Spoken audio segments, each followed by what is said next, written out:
Are you instigating women? Hello. Hi.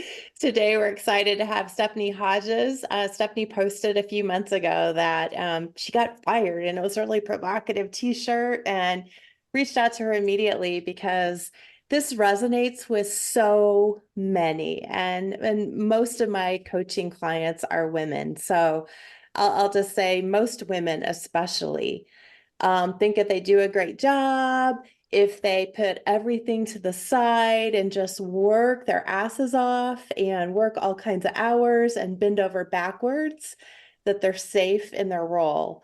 And it just isn't the case. And I honestly had two CNOs just this week who, one is doing all those things because she's afraid she might get fired if she doesn't meet all of her metrics. And one did all those things and took her hospital through their fourth magnet certification post-pandemic and did all this stuff through the pandemic, got a glowing review just a month or two ago, had board support, and she got fired.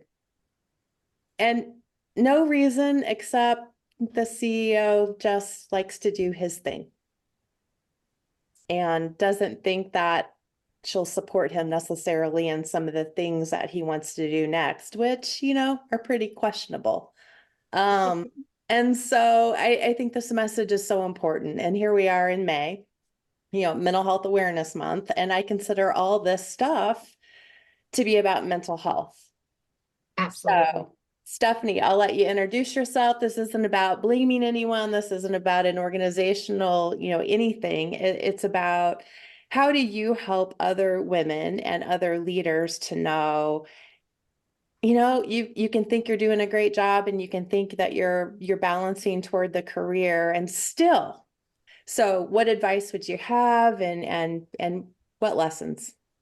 Yeah, I think that initially when it happened, obviously you're a little sad, but I was in the middle of moving, literally closed on my house the next day after getting fired. I didn't really have time to focus on that event other than great. Now I have to go move on. And I just sent my youngest to the military. So three major events happened in 1 week. My youngest graduated, went to the military. I was selling my house and I got fired. So even though you want to grieve about each one individually, I had no time to do any of that as a working mother doing her thing. And also am a single mom, was a single mom and sole provider for 10 years of my children's life. So, most of the women that I know that are in leadership and the workforce are badasses. We are doing a lot at the same time, juggling our family, work. And so we put a lot of pride into both. And when you're top in your company and you're performing well, you're exceeding your metrics, and your company gets bought out by a PE firm, you don't really know what's going to happen. And that's happening more and more. And it's especially happening in healthcare. And the people that are put in place to run your companies typically haven't been in healthcare or even as a nurse on the front end or doctors. And they come in and they have their own mindset about what they're going to do. And I immediately felt like I was a target because I stuck up for my teams, my people, my patients. And that put me on this path of how can we get her out of here kind of thing.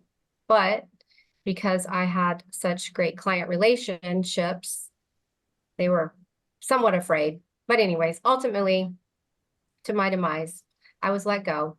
But fortunately, I just was closing on my house the next day. So financially, I was going to be okay. And I know that's not the case for many. Mhm. So it was, scary, but there was a lot of freedom that came with that moment. And the retaliation, the discrimination, all of those things that happen with female leaders in the industry from their male counterparts, male superiors. I got to just sit back and say, how can I let being fired get me inspired? Mm. So I took the mental break that I needed to, went on a trip, very spiritual, rewarding, loved every moment of it. I would encourage any woman to go on a trip by herself and especially out of the country. I went to Costa Rica. It was very safe for a single female to be traveling about, um, only because it just is empowering to do that. Mhm.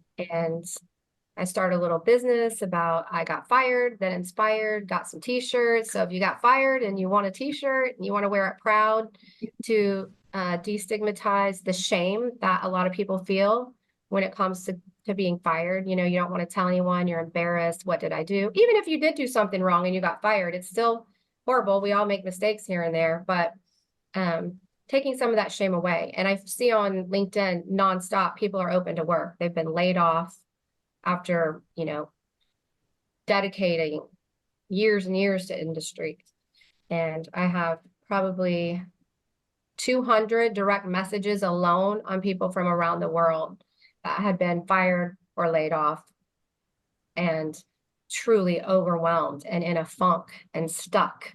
And just that message that I gave that there's hope helped propel them into their next journey. So for that, I'm grateful that I took the leap of faith to make that post.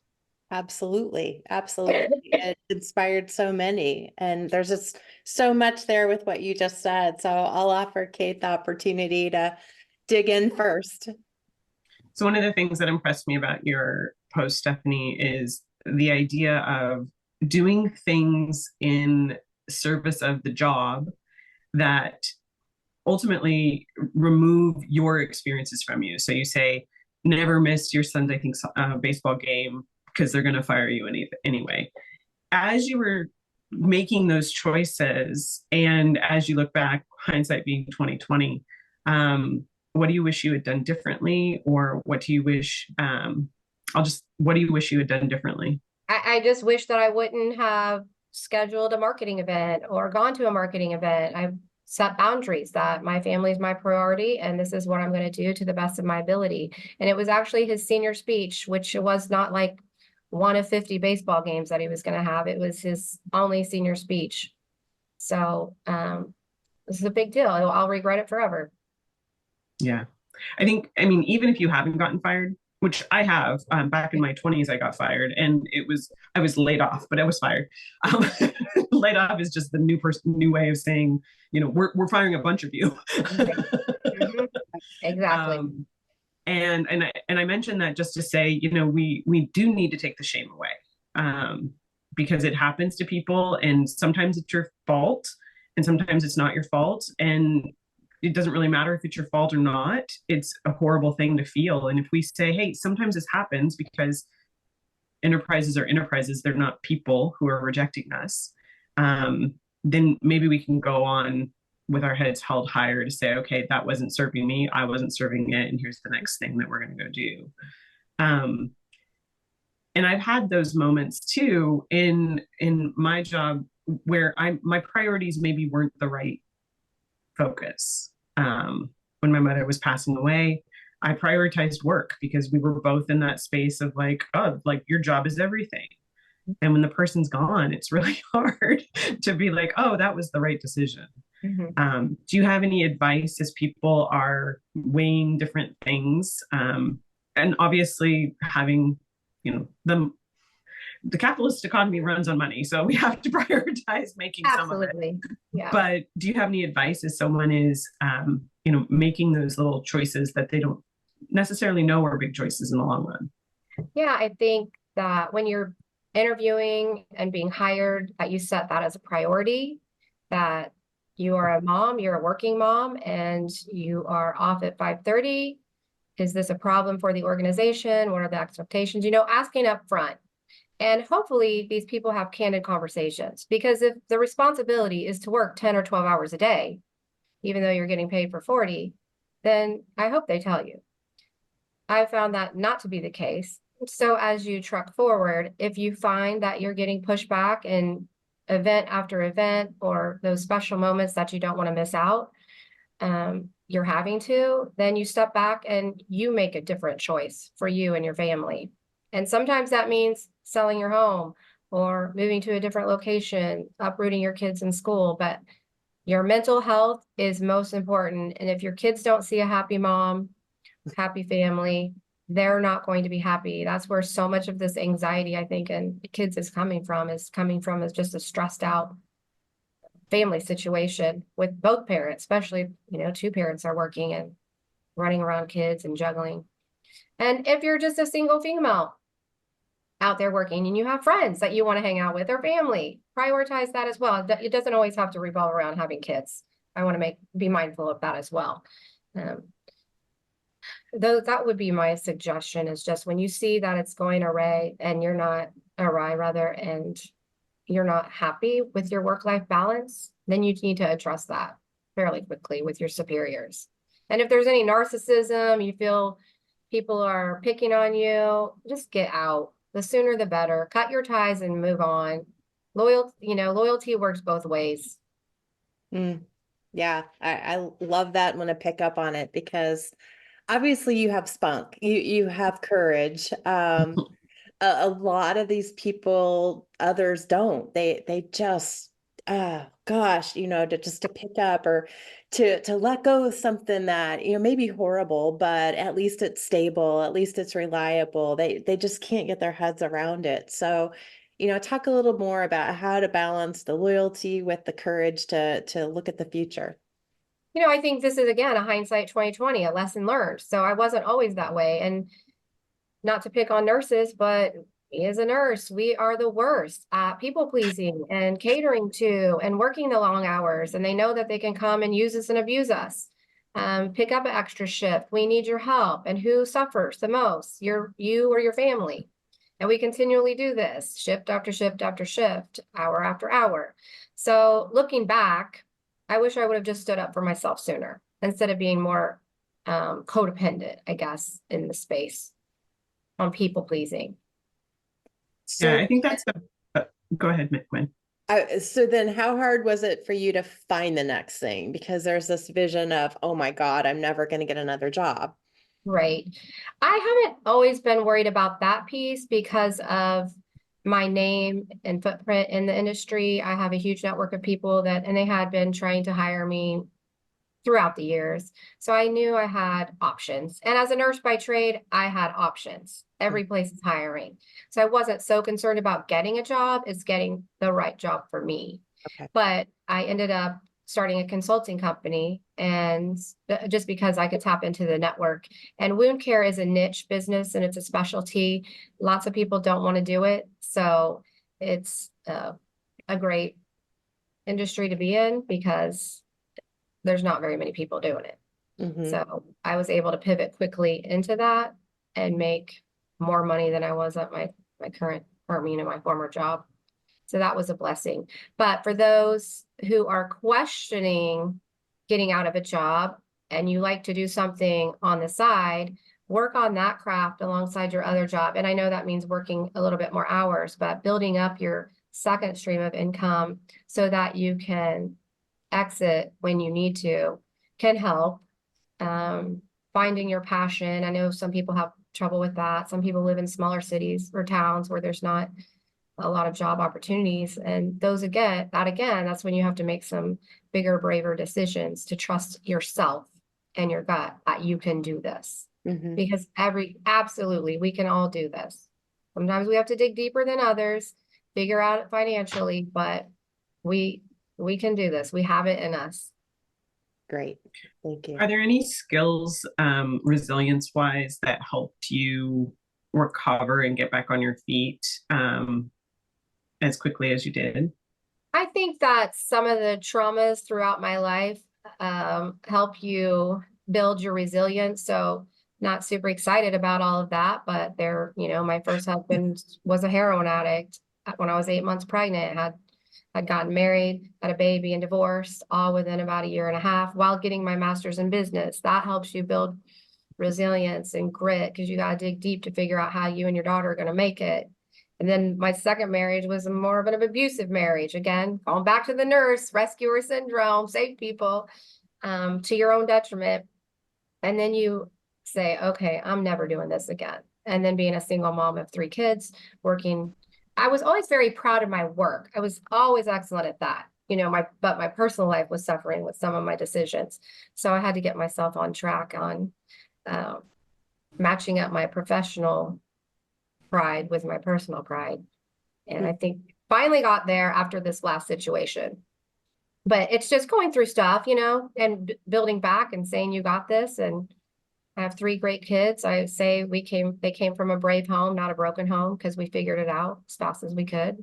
This wasn't the path we were going to take. So I think just with obstacles and overcoming them time and time again, you know that you're going to survive this. Yeah, You know, absolutely. And then you mentioned you would advise a spiritual trip or spiritual journey. Talk more about that because some people don't understand even what that means or what that can be.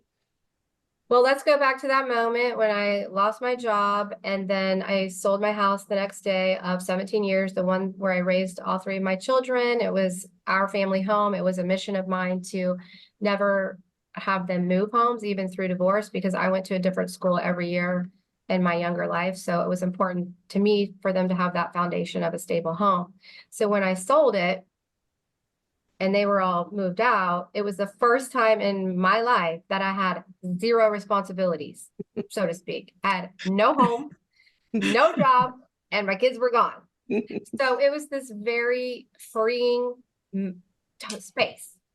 I can't really describe it other than I was like, wow, all my work that I've done, here we are. And so I went to Costa Rica and the culture is amazing. The people are amazing. The land is amazing. There's like 7 different ecosystems. Don't quote me on that. Ecosystems in their country. So I was going to different ones and the waterfalls, the birds, the sounds, the nature, the sky. Just you could really take that time to reflect on where you've been, what you've overcome, and shed some tears of, we made it. We did it. We did this. I did this. Yeah. Yeah. So, and then I started building my own company. Awesome. So let's go. And then I thought about making that post for a few months because I didn't want it to come off as I was pissed off or wanted to get back at them or anything like that. But there were people getting laid off at United Healthcare, people getting laid off the hospitals. I thought people need to hear this and they need to stop missing their family events. Why are we doing this to ourselves as a country? Mm-hmm. We're only here in this little blip, Mm-hmm. and to miss out on so much personally to help build other people's companies is very eye-opening. Yeah. So it sounds like you had a lot of identity wrapped up in work. Absolutely. And I think and this is the pot calling the kettle black, by the way. So I don't say that as accusatory. I say that as, oh, we're all in the same club. How did you unwind some of that as you started your own company? Because then that's even like you are the company. Right. So what strategies are you using today to prevent that from happening? Or are you? No, I would say no, definitely not. I'm enjoying time freedom, flexibility. Anyone that works with me, it is not about, it's family first. If you have children, they're your priority. We're going to work around that, be transparent with any of our clients, to the best we can. Obviously, we know we have to work with people and there's certain hours of the day, but as much as you can be flexible with your schedule, then that's what we try to do. But I know that I am a human being first. I'm a woman, I'm a mom, and then I'm a worker bee. Mm-hmm. We have to make money to survive. So I just try not to get wrapped up in, 6 figures, 7 figures, whatever that goal might be. There's so much more to life and simplicity. I'm embracing simplicity in my life. That's empowering and that feels good to not have debt, to not have to stress about, from week to week, how am I going to pay this bill or that bill? And I lived that way for a very long time. So I am conscientious of that not everybody can do that. But if you're making good money and you're tapped out, then maybe it's time to reprioritize the material things are what matters to you, because there is a lot of freedom and less stress when you take away trying to just make a certain amount of money. Mhm. But back to the idea, you know, I think females, well, no, actually, and males too. Males have it worse than us sometimes when it comes to pride in their work or it being their identity. And when there were a lot of women that wrote to me, and they were sad trying to pick up the pieces, but there were a lot of men, and the men have felt more shame, I think, than some of the women, because they were the provider, the sole provider too.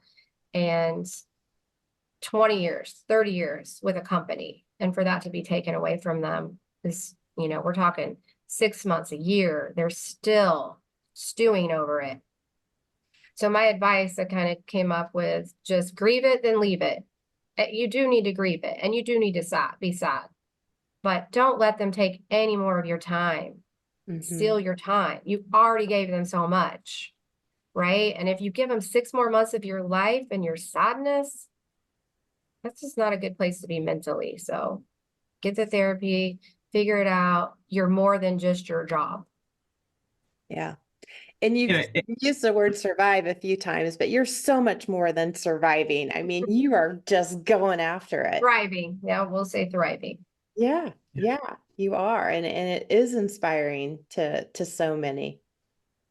Yeah. you mentioned, you know, people have a hard time with this. Gallup data tells us that losing a job is the equivalent of losing a spouse or parent.